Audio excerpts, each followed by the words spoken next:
Meus caros, hoje nós vamos estar continuando o de organizar, né? A segunda parte, falaremos da estrutura organizacional. Bom, se o processo de organizar é dividir as tarefas entre blocos de trabalho, conhecidos como departamentos, áreas, enfim, várias denominações, né? O departamentalizar é construir estruturas organizacionais. E os critérios mais comuns são por funções geográficas, por produtos, por clientes, né? E uma coisa mais inovadora, se bem que é inovadora desde a minha época de faculdade, que remonta aos anos 70, né? A estrutura matricial. Bom, a organização funcional, a mais comum de todas, né, é quando nós repartimos a organização e o trabalho das pessoas na organização de acordo com a sua funcionabilidade, a sua função. Tá? Então nós pegamos todas as pessoas que trabalham na parte industrial ou operacional, como produção, manutenção, engenharia e outros, né? Nós colocamos numa caixa maior chamada a área industrial. Pessoal de marketing, a mesma coisa, pessoal de vendas, promoção, pesquisa, né? Pesquisa de mercado, assistência técnica, né? O pessoal do saque ou do pós-venda, né? No marketing, finanças, todo o pessoal ligado e que mexe com dinheiro ou o controle dele, né? Desde a contabilidade, o pessoal, contas a pagar, contas a receber, né? A tesouraria, enfim, todo mundo está nesse lugar aqui, né? Abrigado sob a diretoria financeira, né? Pessoal da logística, né?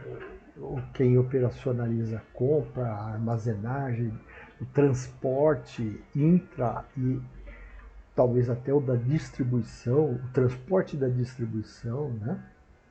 E o pessoal que está voltado para o desenvolvimento das pessoas, né, dos recursos humanos dentro da organização, desde os serviços de recrutamento, seleção, desenvolvimento profissional, né? Então, todos estão na área de recursos humanos, né? Então, quando uma unidade de trabalho é responsável por uma função da organização, isso é, obedece critérios do conhecimento, a gente fala que está tendo uma estrutura funcional. A estrutura funcional se adequa a uma empresa com uma complexidade dos seus negócios menor, tipo fabricar apenas um produto ou prestar apenas um serviço, né? Então, pode ser utilizado em grandes empresas que têm uma pequena diversificação tecnológica de produtos, venda ou distribuição de produtos pelo mesmo tipo de canal, execução em operações em uma mesma área geográfica, né? E o ambiente externo, isso é, as questões políticas, econômicas, social e tecnológica, não estão em grandes mutações e influindo na maneira como a empresa desempenha seus negócios. No início da vida de uma empresa, né, um empreendedor inicialmente começa com uma visão, por áreas funcionais. Ele vai distribuindo as suas funções conforme vai contratando pessoas para deixá-lo um pouco menos sobrecarregado.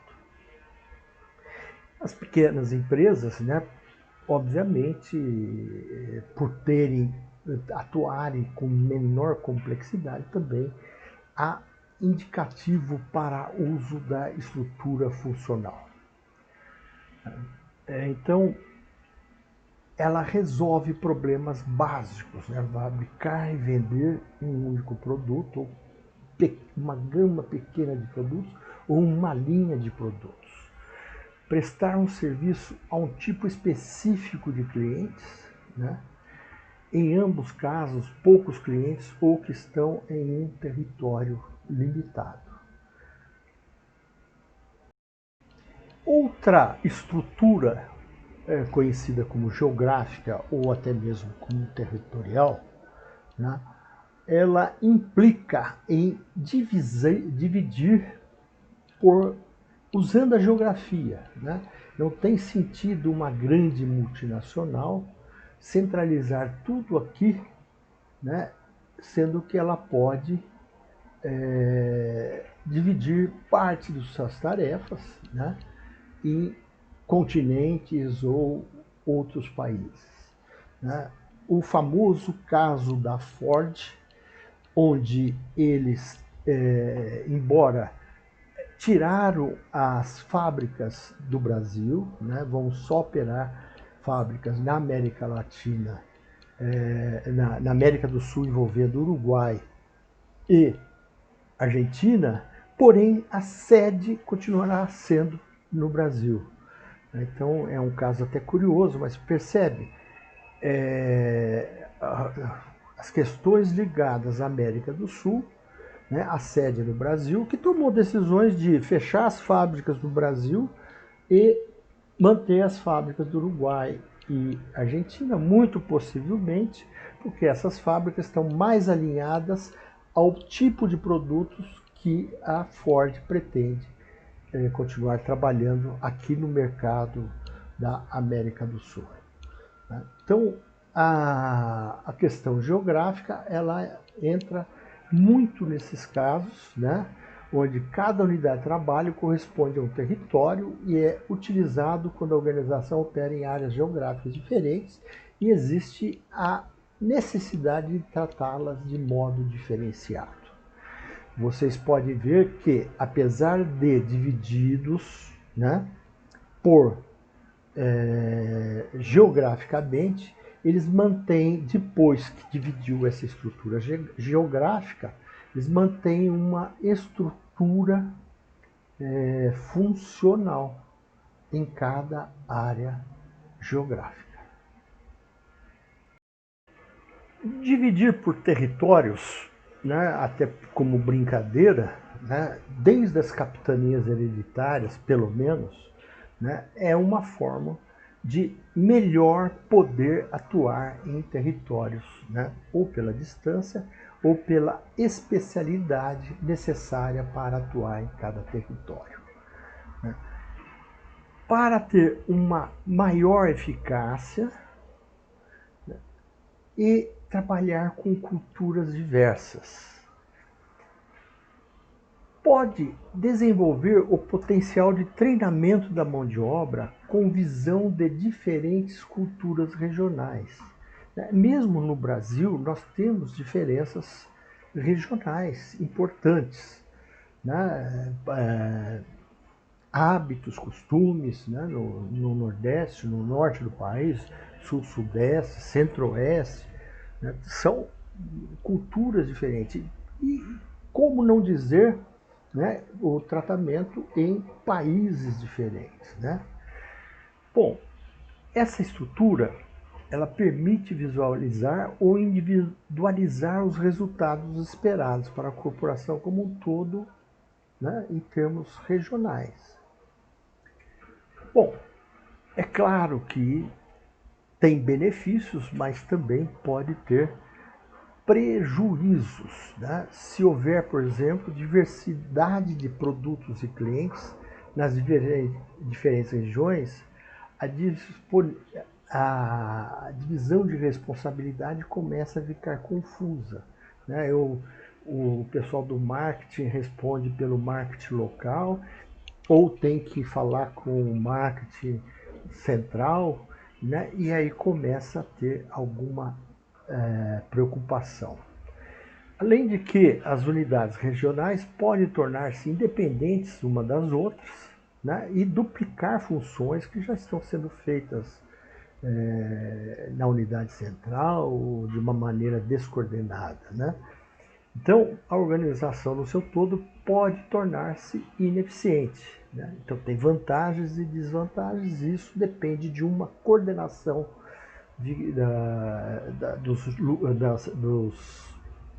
dos níveis mais, no nível mais estratégico, né? Nas direções, para que isso não venha a prejudicar o desempenho da organização no seu todo. Normalmente, as revendedoras de automóveis, elas dividem as suas operações de vendas em 3 tipos, né? Veículos novos, usados, peças e serviços. O que eles estão fazendo? Estão dividindo a sua organização por produtos e ou serviços a serem prestados. Por que isso? Ora, a venda de um veículo novo é diferente da venda de um veículo usado.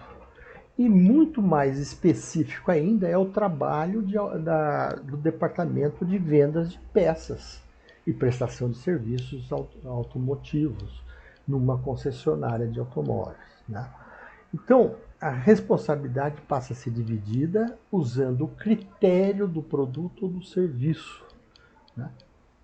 É indicada para a empresa que trabalha com vários produtos e serviços que apresentam diferenças importantes entre si.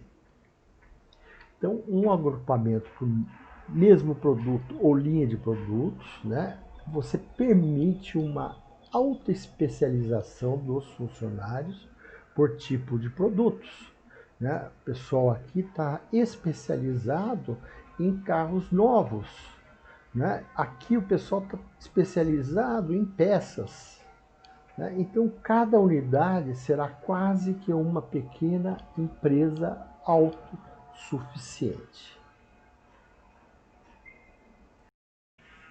Esse tipo de estrutura, então, é mais adequado para empresas com produtos diversificados, né, para atender necessidades particulares de cada produto no que diz respeito a planejamento, fabricação e a própria distribuição dos diferentes produtos e serviços. Uma empresa que fabrica automóveis e geladeiras precisa tratar esses assuntos de maneira diferente. Estou pegando um exemplo bem um exemplo bem assim distante, né? Mas tem fábricas de automóveis que fabricam caminhões, como fabricam motores, né? Percebe que o tratamento tem que ser diferente. Por quê? A linha de produção de um é totalmente diferente da linha de produção do outro, né? Começa por aí, né? Isso pode estimular inovação de produtos de processo pela especificação dos funcionários e dos envolvidos em cada unidade, né? Foca nas necessidades específicas que cada produto requer. Então, empresas comerciais para especializar também o fornecimento de produtos e serviços, como retratei no slide anterior, né, no caso das concessionárias de automóveis. Mas também precisa-se pensar que determinadas empresas precisam trabalhar diferentemente cada tipo de cliente. Os bancos vêm pensando nisso, né, e criaram os tipos diferentes, né, de bancos. Né, o cliente Prime não é o cliente comum, né? Fora que pessoa física é diferente de pessoa jurídica. Então, para que eles possam atender clientes de maneira mais específica, né, eles criam grupos de funcionários mais especificados, né, com especialidade em cada tipo de cliente. né? Ou aquele cliente, aquele funcionário que precisa ter um nível mais elevado para atender os clientes primes ou clientes especiais, né? E os funcionários que precisam girar mais rápido e com os clientes mais comuns, né? Fora que as necessidades de empresas são totalmente diferentes de um cliente prime, pessoa física, né? Neste caso, nós estamos vendo que o atendimento dessa empresa, por ter clientes diferentes, né, ela fornece para empresas, para bancos e para governos. Há empresas, de uma maneira geral, né, tratam de uma maneira geral porque é um cliente que nos diferencia, embora possa ser até pequenas, grandes empresas, o tipo de produto que faz. Mas para eles, os bancos requer um atendimento diferenciado. E vender para o governo também é diferente, né? O governo compra por pregões e editais, né, de compras, né? Então, isso permite, né, lidar com o mesmo tipo de cliente, então a especialização dos funcionários, né, conhecer melhor a necessidade e o modo de tratar cada tipo de cliente específico. Ao contrário da estrutura funcional, há então uma especialização no negócio que a empresa trabalha, né, mais fragmentada, né, sim, focada nos clientes tipos, né?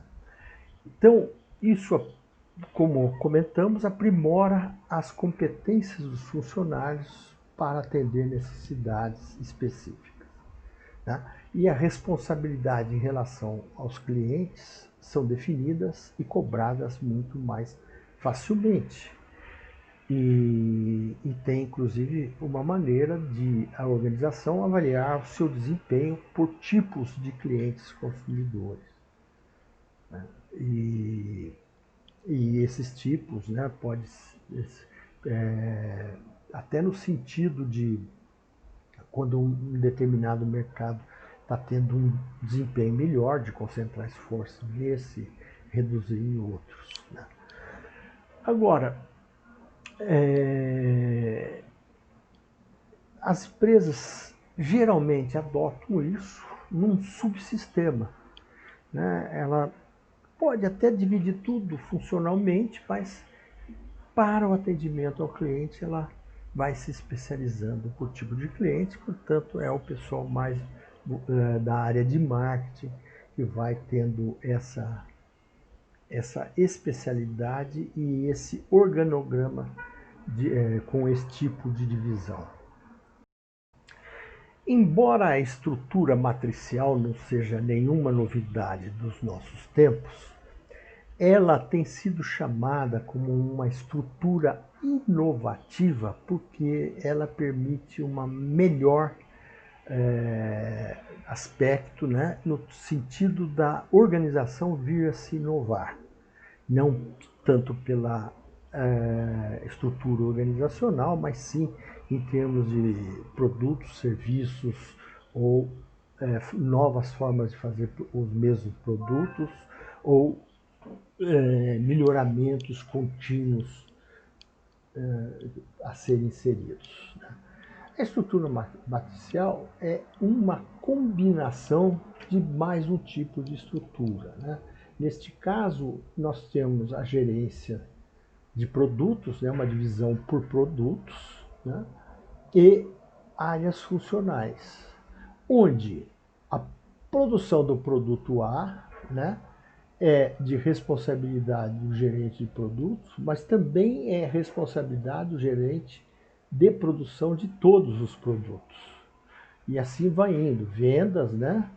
Gerente de vendas de todos, né? Mas o gerente que está trabalhando o produto A, ele tem funções ligadas a todos esses tipos, né? A todas essas funções, né? Ele fica especializado, né, no produto A, né, mas com todas as funções de uma organização. né? Dizem que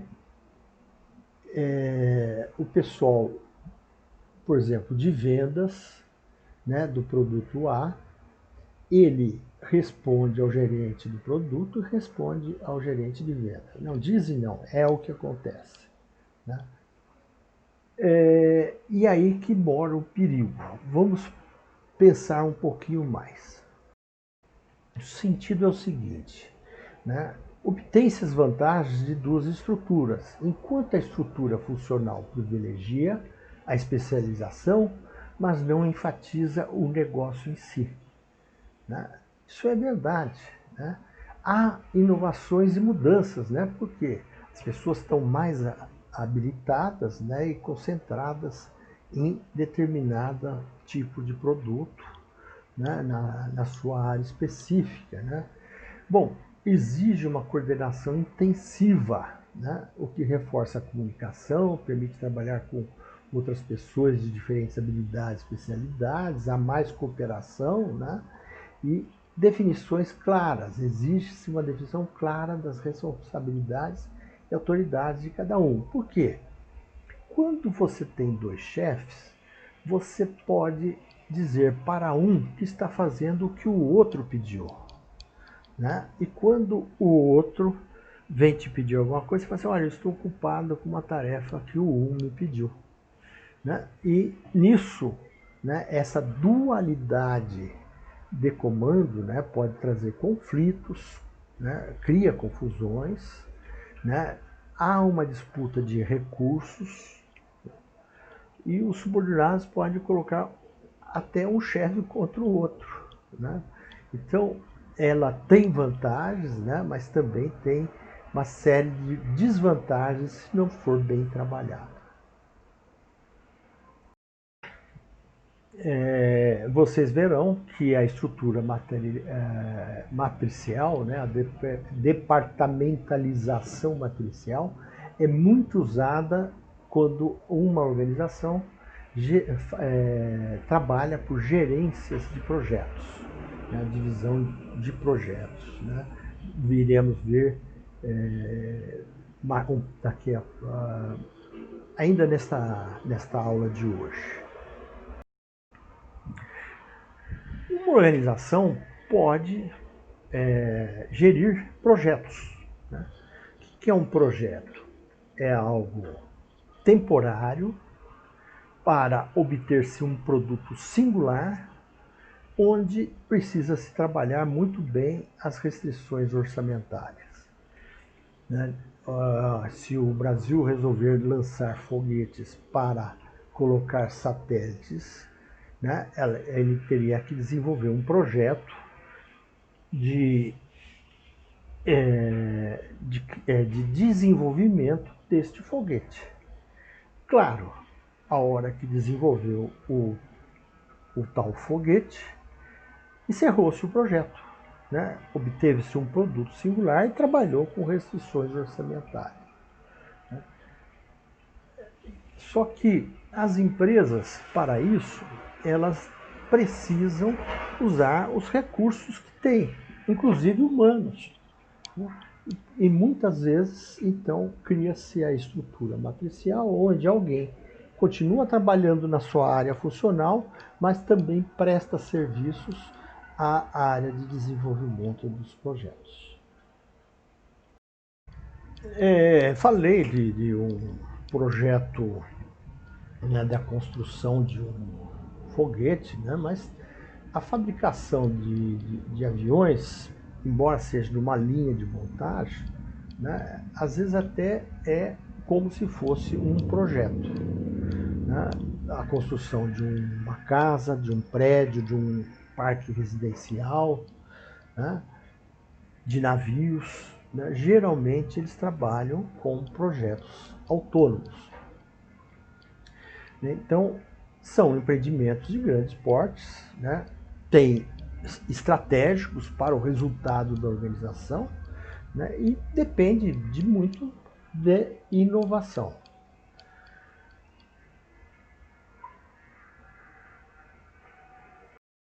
Pela importância estratégica de um projeto autônomo de grande porte, né, pode-se criar uma estrutura à parte, né, com um executivo tocando e gerenciando o projeto em todas as suas áreas, né. Este seria um projeto que tem autonomia e ele sai da estrutura normal da organização, né? É designado um executivo que pode continuar na estrutura normal, mas que ele vai ter a incumbência de gerenciar esse projeto. E tem os casos, né, onde permanece a estrutura matricial, né, indicados mais para projetos, né, onde pode se dividir o tempo de integrantes de áreas funcionais, né? Então, o gerente do projeto vai comandar pessoas que estão subordinadas a outros gerentes ou outras diretorias que vão dar suporte ao desenvolvimento desse projeto. É claro, é um projeto que não é um projeto mega projeto, né? Projetos menores, e que não tem assim tanta importância estratégica para a organização. A organização por processos, né, processos ou procedimentos, né, é uma nova tendência colocada também no campo das estruturas inovativas, né, para administrar como um conjunto de processos interligados e não como conjunto de departamentos independentes. Opa, o que está acontecendo? Vamos, né? Administrar as funções permanentes como elos de uma corrente e não como departamentos isolados uns dos outros. Né? Gerar uma cadeia horizontal do processo. Né? Todas as funções são orientadas para o final, né? Possivelmente a satisfação dos nossos clientes. Como que é isso? É criado um envolvimento de todas as áreas, né, para se obter um resultado final, né? Então, a área de produção resolveu trabalhar os seus processos, né, conjuntamente com o pessoal de suprimentos e o pessoal da logística. Por quê? Porque há uma grande necessidade que todos se envolvam no processo desse determinado processo que precisa ser melhor gerenciado. Aqueles procedimentos fundamentais para o negócio, né, que fazem parte do core business, ou nesse caso um core process, há uma importância, né, fundamental que isso dê certo. Creio que seria uma solução muito boa para nós vacinarmos a população brasileira, né, num envolvimento como se fosse gerindo um processo, né? Desde obter as vacinas, né, logística de distribuição, a aplicação, né, controle, porque ainda é um processo que envolve 2 doses, que tem que ser da mesma vacina, né, para se atingir a imunização da população brasileira. Infelizmente, nós não contamos com uma coordenação nacional capaz de fazer isso de uma maneira com eficiência e eficácia. Né? Prioriza os processos para o melhor atendimento dos clientes, né? A cadeia de comando funcional é substituída por equipes formadas por pessoas de diferentes departamentos, né? O grande indicador do sucesso é a satisfação do cliente.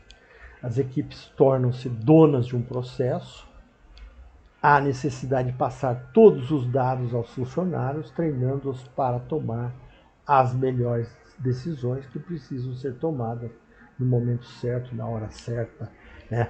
No dia D, na hora H. É uma brincadeira, mas de certa maneira seria isso. Bom, as grandes corporações, elas podem ter uma diversidade, né? E essa diversidade pode ser geográfica, mercados, produtos, né? Então, existem empresas que trabalham por unidades estratégicas de negócio. Um conceito que começou lá na General Motors, na Electric, desculpa, né, quando ela dividiu seus negócios e percebeu que ela tinha mais de 200 tipos de negócios. Sim, eles trabalham desde linha branca, motores, a jato de aviões, locomotivas, né, e são negócios totalmente diferentes, né? Então, é um subsistema organizacional. Cada unidade de negócio é um subsistema de uma organização, de uma corporação maior, porque tem um conjunto de concorrentes, uma missão diferentes entre si, além de mercados distintos. O grupo Pão de Açúcar dividia suas unidades de negócio por tipos de mercado. Então, os supermercados para classes A e B, né, são os da rede Pão de Açúcar propriamente dito. Aí tinha os especializados nas classes C, D e E, né, o Compre Bem, o Extra Supermercados e os Sendas. O estilo hipermercado, né, o Extra. Vendia também eletrodomésticos, né, o Ponto Frio e o Extra Eletrônico. Atacado, não bem atacado, o atacarejo, né, que atendia pequenos e médios comerciantes, né, mas que também era visitado por consumidores finais, que era o açaí, né? Lojas de conveniência, o Extra Fácil, tinha lojas de pontos de postos de combustíveis, né, drogarias, enfim, e dessa maneira ele dividia por tipo de negócio, alguns até voltados para determinados mercados, né, embora o negócio fosse o mesmo, né, o negócio de supermercado, principalmente, né, era dividido por unidades pensando no segmento de mercado. Hoje, o Grupo Pão de Açúcar, né, ele reestruturou, ele fala em multivarejo, né, reúne as operações de Pão de Açúcar, Extra, produtos especiais, Minuto Pão de Açúcar, enfim, vários tipos de supermercados, né? Aí ele criou o Compre Bem, que também são supermercados, né? O Compre Bem, eles pensam no consumo mais próximo, né, da comunidade, continua com o atacadista e tem o GPA Malls, né, negócio responsável pela gestão de ativos imobiliários, administração e expansão das galerias comerciais operadas junto às lojas do grupo. Malls é a palavra correta para shopping center, né? Shopping é uma palavra, embora inglesa, de origem inglesa, da língua inglesa, mas que não é usada nos países de língua inglesa. Eles chamam, o que nós chamamos de shopping, eles chamam de malls. A Aproxima, né, é uma empresa do setor agropecuário, com sede no Rio Grande do Sul, e que trabalha por produtos, né, as suas unidades de negócio divididas por produtos que gera, né? A carne bovina, a carne ovina, né? E a unidade de negócio trabalha a genética bovina, a genética ovina, né? Olha que interessante, além de negócios florestais e biomassa, né? É bem interessante essa estrutura da Aproxima. Chegamos ao fim desta aula, espero ter inteirado os nossos alunos das questões ligadas às estruturas organizacionais.